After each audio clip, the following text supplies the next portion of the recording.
할렐루야, 성도 여러분, 반갑습니다. 1월 10일 월요일 하루를 여는 첫 찬송 430장 주와 같이 길 가는 것 올려드립니다.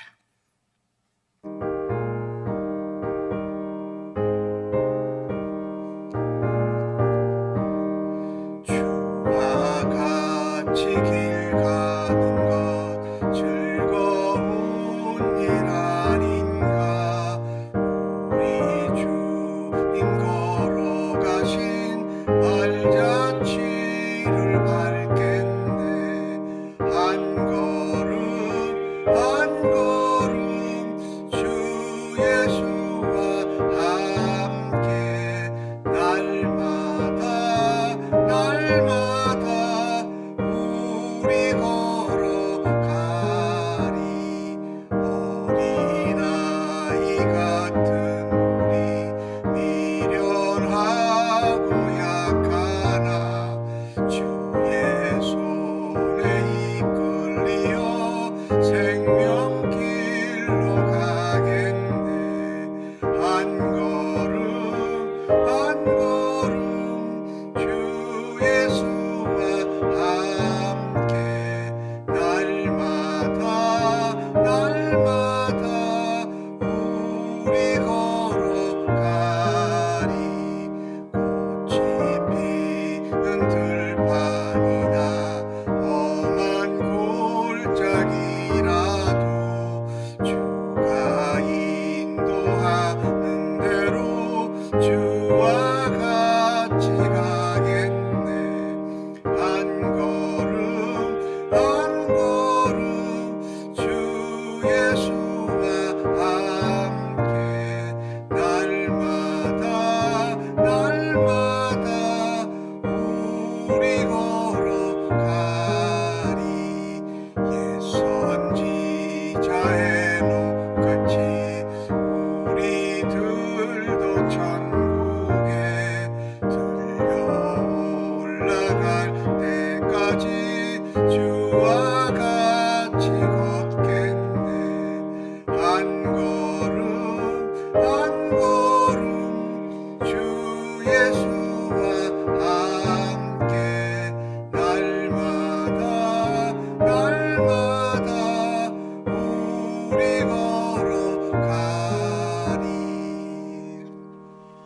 오늘 이 아침에 주시는 하나님의 말씀은 누가복음 2장 41절로 52절에 나오는 말씀입니다. 한 절씩 교독해서 하나님 말씀 받겠습니다. 그의 부모가 해마다 유월절이 되면 예루살렘으로 가더니 예수께서 12살 되었을 때에 그들이 이 절기의 관례를 따라 올라갔다가 그 날들을 마치고 돌아갈 때에 아이 예수는 예루살렘에 머무셨더라. 그 부모는 이를 알지 못하고 동행 중에 있는 줄로 생각하고 하룻길을 간 후 친족과 아는 자 중에서 찾되 만나지 못하매 찾으면서 예루살렘에 돌아갔더니 사흘 후에 성전에서 만난즉 그가 선생들 중에 앉아서 그들에게도 듣기도 하시며 묻기도 하시니 듣는 자가 다 그 지혜와 대답을 놀랍게 여기더라. 그의 부모가 보고 놀라며 그의 어머니는 이르되 아이야 어찌하여 우리에게 이렇게 하였느냐.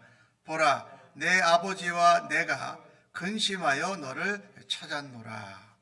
예수께서 이르시되 어찌하여 나를 찾으셨나이까. 내가 내 아버지의 집에 있어야 될 줄을 알지 못하셨나이까 하시니 그 부모가 그가 하신 말씀을 깨닫지 못하더라.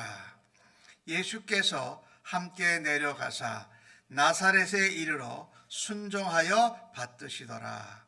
그 어머니는 이 모든 말을 마음에 두니라. 예수는 지혜와 키가 자라가며 하나님과 사람에게 더욱 사랑스러워 가시더라. 아멘. 예수님의 어렸을 때에 태어나신 일들이 누가복음에 자세히 기록이 되어져 있고 특별히 누가복음에는 예수님의 12살 시절 때에 어땠는지를 기록을 하고 있습니다.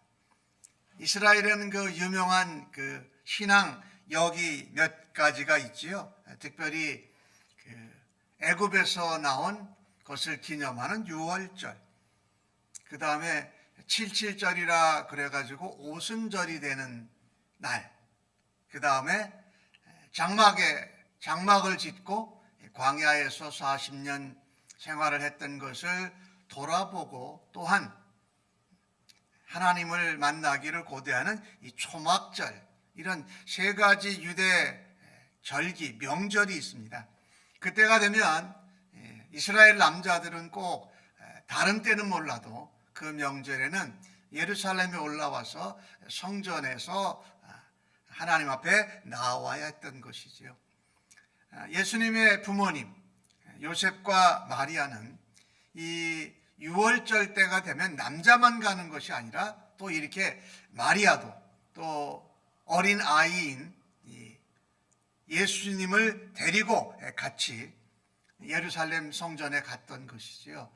요즘으로 우리가 말한다면 이 요셉과 마리아가 어려서부터 신앙의 중요한 절기에 예수님을 데리고 다니면서 신앙 훈련, 예배 훈련을 참 잘 시켰구나라는 것을 우리가 보게 됩니다. 그래서 우리가 부모로 자녀들을 양육할 때에 자녀들이 하나님 앞에 예배드리는 신앙의 사람, 예배자로서의 삶을 어려서부터 습관을 좋게 잘 들여주는 것이 부모가 해야 될 일인 것입니다. 요즘 시대는 아이들이 공부하고 또 다른 액티비티를 하는 것 때문에 하나님 앞에 예배드리는 이 좋은 훈련을 아이들에게 훈련시켜주지 못하고 이 아이들을 그렇게 돌보는 부모들이 많이 있습니다. 하나님 앞에 예배드리는 것, 이것을 어려서부터 훈련시켜주는 것은 너무나도 소중한 것이다. 어려서 그렇게 하나님 앞에 예배자로 살게 되면 나중에 더 나이가 먹고 성년이 되어서도 하나님 앞에 예배하는 좋은 습관으로 하나님 앞에 예배자로 또 믿음의 순례자로 살아가도록 도와주어야 할 책임이 부모님들에게 있다. 특별히 예수님이 사시던 그 당시에는 13살이 되면 성인식을 가졌습니다. 물론 그들이 어떤 군대에 징집돼서 싸우거나 혹은 성전에서 섬기는 봉사를 할 때는 보통 20살부터 하게 되는데 그 중간 기간 13살부터 18, 20살 될 때까지의 기간도 성인이 되기 위한 훈련을 받도록 했던 것이죠. 예수님은 12살 때도 올라가신 것을 보면 꼭 성인식이 되어서 가셨다기보다 늘 부모님이 그렇게 데리고 갔고 또 12살 때에도 절기를 따라서 예루살렘에 올라갔다. 그런데 집으로 돌아오는 과정에서 예수님은 예루살렘에 머물러 계셨습니다. 근데 부모님들이 그걸 모르고 같이 있는 줄로 알고 그냥 간 거죠. 예수님이 안 보이니까 친척들 중에서 아는 사람들 가운데서 찾아봤지만 없었던 거죠. 그런데 예수님이 이 예루살렘에서 우리 갈릴리 나사렛으로서 돌아가는 길에 꼭 지나가야 되는 길 중에 하나가 이 여리고로 가는 그 길이었는데 그 길은 사실 그 길이 두 사람이 서서 길을 갈 수 없을 정도로 한 사람씩 가야 되는 그런 길이어서 아마 그 길로 갔다면 예수님이 가까이 있지는 않았지만 그 가는 일행 길 중에 라인 중에 선 중에 있었을 거라고 생각하고 하루 길을 간 다음에 확인할 수밖에 없는 거예요. 거기가 길이 워낙 한 사람만 갈 수 있는 길이니까 꽤 늦게 발견을 한 거죠. 뒤에 따라오려니 했다가 그런데 다시 이제 찾아서 예루살렘으로 오니까 벌써 사흘이나 지난 거죠.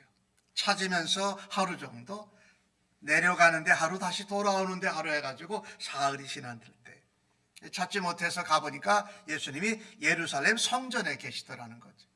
성전에 계신 것을 만났어요. 그런데 예수님이 뭐라고 계셨냐면은 성전에 있는 율법 교사들, 선생님들, 그들과 함께 그들이 전하는 뭐 강론, 또 성경적인 가르침 이런 거를 듣고 질문하고 하면서 대화를 나누고 있었다는 거죠.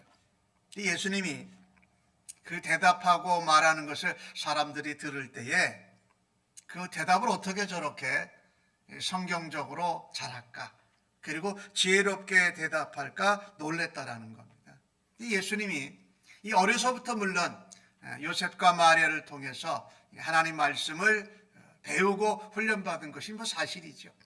그러나 벌써 지금 12살이니까 요즘 우리 시대의 나이로 본다면 티네이저도 들어가기 전이에요. 티네이저 들어가기 전에 성경에 대해서 잘 알고 있었다. 대답하고 궁금한 것을 물어볼 수 있는 그런 성경 실력이라고 그럴까요? 성경에 대해서 잘 알고 있었다. 성경 지식.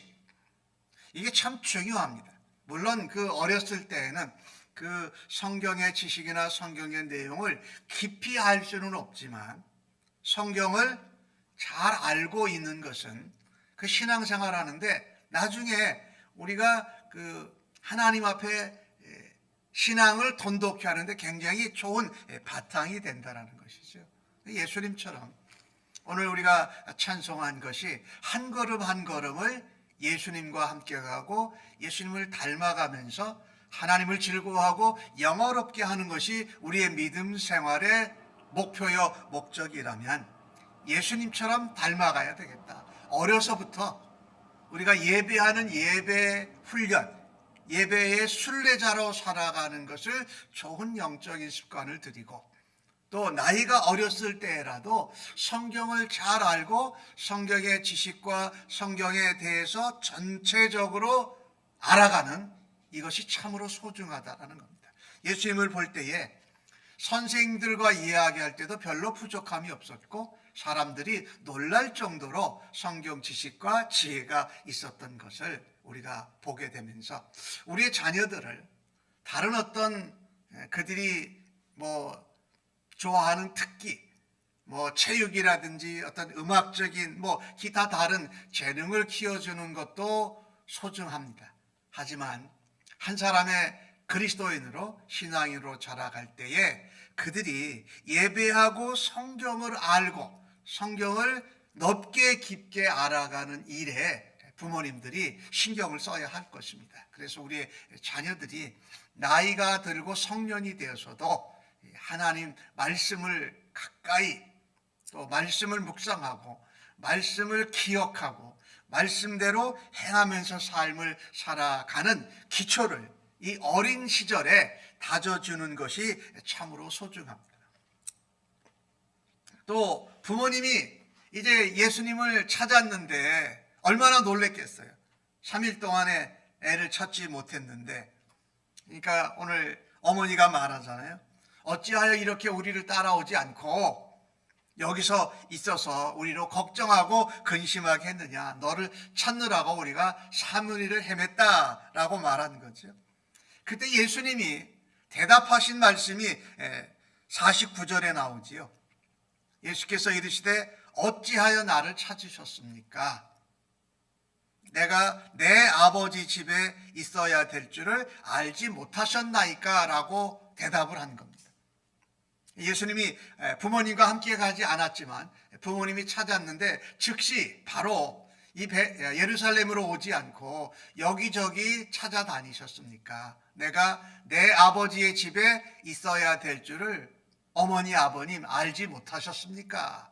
이 예수님의 대답한 것은요, 비록 나이가 12살이지만 자기가 하나님의 아들이요 또 하나님의 자녀로 성전에서 있어야 될 것, 예배 드리는 것, 그리고 거기서 성경을 서로 강론하고 배우는 이런 곳이 바로 여기로 오셔야지 왜 다른 데를 찾고 걱정하셨습니까? 예수님이 자기 자신이 어떤 정체성 또 하나님과 어떤 관계에서 다른 데 가지 아니하고 예루살렘 성전에 있어야 될 것을 당연스레 여기셨다라는 것. 우리가 이 12살의 나이에 성경 지식과 또 성경에 대한 대답과 질문을 주고받는 것이 놀랄 정도로 탁월하고, 또 아버지의 집에, 내 아버지의 집에 있어야 된다라는 자기가 하나님의 아들이요, 또 다른 면에서 하나님 앞에 예배자로 내가 살아가는 사람이니까 당연히 성전에 있어야 되지요 라고 하면서 자기의 위치, 자기의 정체성을 이렇게 정확히 알고 있었던 것은 물론 예수님이셨기 때문에 그러리라 우리는 생각을 해요. 하지만 12살의 나이에 일반적으로 우리의 자녀들을 양육하면서 그들이 아버지의 집에 예배드리고 아버지의 집에서 성경 말씀을 듣고 훈련하는 것이 당연하다라는 그런 신앙의 훈련, 이것이 예수님을 통해서 전해진 것이죠. 우리가 참 우리의 어린 시절들을 돌아다 보면서 내가 12살 그 다음에 티네이저 때에 가장 많이 방황하고 또 학업과 다른 어떤 재능을 키우는데 너무 열심인 나머지 아버지와의 관계를 잠시 잊어버리고 또 성경을 배우고 성경을 질문하고 성경에 대해서 이야기하는 것도 잠시 멈춰두고 다른 일만을 더 공부나 다른 일들만을 너무 열심히 하는 오늘날 이 시대에 우리들 자신에게도 또 우리의 자녀들을 바라다 보면서 예수님처럼 닮아가야 하는데 벌써 티네이저가 되기 전서부터 좋은 신앙의 예배 훈련, 성경 훈련, 그리고 아버지의 집에 당연히 있어야 될 것으로 여기는 이 일들을 우리 오늘날 이 시대를 살아가는 부모님과 이 어린 청소년의 시대가 닮아갈 수 있기를 간절히 바랍니다. 오늘 예수님의 부모님 마리아도 그 말씀에, 예수님이 하신 말씀의 의미를 깨닫지 못했습니다. 참인데 마리아의 어머니이자 예수님의 어머니 마리아가 참 믿음이 소중하고 귀해요. 예수님의 말씀을 전혀 이해하지 못했어요. 그런데 오늘 마리아는 51절에 보면 이 모든 말씀을 마음에 두었다라는 것입니다. 우리는 어떤 말씀이 이해되고 깨달아지지 않으면 어떨 때는 너무 급해요. 그래서 그것을 제대로 가르쳐주고 가르쳐주는 것을 찾아가다 보면 잘못된 이단 사이비에게 연결될 때가 참 많아요. 오늘날 이 시대에서 보면. 근데 이 마리아의 좋은 자세는 뭐냐면요, 하나님의 말씀 혹은 성경의 말씀이 이해되지 않을 때 마음에 담아두었다라는 겁니다. 때가 되면 하나님께서 그것을 이해되게 해주실 때가 있고 어떤 상황이나 다른 말씀을 통해서 그것을 깨우쳐 주실 때가 있다라는 거죠. 그걸 마리아는 믿고 있었어요. 이게 참 담아놓고서 하나님의 은혜로 가르쳐 주시고 깨우쳐 주시고 사건이나 어떤 상황을 통해서 다시 연결되면서 한꺼번에 이해되고 깨달아질 수가 있거든요. 마리아는 그런 자세를 가졌던 것이죠. 참 내가 깨닫지 못해도 하나님께서 때가 되면 그것을 가르쳐 주실 것이다. 또 내가 이해되지 않고 깨닫지 않는 말씀들이 있어도 담아두고 있고 잊어버리지 않는다면 하나님이 그것을 깨우쳐 주시는 은혜의 순간이 있다라는 것을 마리아가 믿었던 거죠. 그리고 이 아이 예수를 돌보는 부모님으로서 꾸지람하고 어떻게 그런 말을 하느냐 야단치기보다도 그 말을 담아놓고 있었다. 이런 자세를 우리도 믿음 생활하면서 닮아갈 수 있기를 간절히 바랍니다. 오늘 예수님이 이 예루살렘에 남으셨던 것을 보면 사고를 치고 문제를 일으키는 것 같이 보이지만 그렇지 않다라고 오늘 51절에 말하지요. 예수님은 예루살렘에서 내려가셔서 나사렛에 이르러서 순종하여 부모님을 받들었다 이렇게 말합니다. 예수님은 신앙적으로도 또 바르게 자라고 계셨고 하나님과의 관계뿐만 아니라 부모님께 순종하고 부모님을 받드는 일도 균형 있게 하셨다. 우리는 부모님들이 자녀들을 향해서 가지는 기대 중에 하나가 부모를 잘 공경하고 받들라라는 것이에요. 그런데 그 말을 강조하다가 우리는 잊어버리는 것 하나가 있어요. 하나님과의 관계, 먼저 하나님을 즐거워하고 하나님을 영화롭게 하면서 하나님과의 관계가 우선 중요하고 그와 함께 부모님에게도 표현하라는 그것을 가르쳐야 되는데, 이것을 그냥 빠뜨릴 때가 있는데, 예수님은 부모님을 잘 받들고 순종하는 삶을 살아들이셨더라. 그래서 오늘 52절의 말씀에 예수님이 얼마나 균형과 조화가 있게 영적인 부분, 신체적인 부분, 사람들의 관계적인 부분, 그리고 사회적인 부분까지 균형 있게 하셨는지를 기록을 합니다. 지혜도 잘하고 신체적으로 키도 잘하고 하나님과의 관계, 사람들과의 관계에서 더욱더욱 사랑스러운 관계를 만들어 가셨다. 이 예수님을 닮아갈 수 있기를 간절히 바랍니다. 어느 한 부분을 특별히 하나님이나 신앙이나 예배자나 성경을 배우고 주님의 몸된 교회와 함께 자라가는 그것을 빠뜨리지 않고, 또 사회적인 관계나 부모님을 공경하고 사람들과의 관계를 잘 유지해가는 이런 부분에서도 우리가 균형 있게 조화롭게 예수님을 닮아가는 그리스도의 사람들로 오늘도 살아드리기를 주의 이름으로 간절히 축복합니다. 아멘. 하나님 아버지, 오늘 예수님의 어렸을 때의 모습을 보면서 우리의 어린 시절들을 돌아다 봅니다. 또한 우리가 예수님을 닮아가고자 할 때 하나님 앞에 예배자로, 또 하나님 앞에 말씀 훈련을 받는 자로, 동시에 부모님을 순종하고 공경하며 다른 사람들과 사랑하며 사회적인 관계에서도, 또 우리의 육체적이고 정신적이고 영적인 부분에서도 균형과 조화 있게 자라갈 수 있는 은혜를 더하여 주시옵소서. 감사하옵고 의탁하며 예수님의 이름으로 기도합니다. 아멘.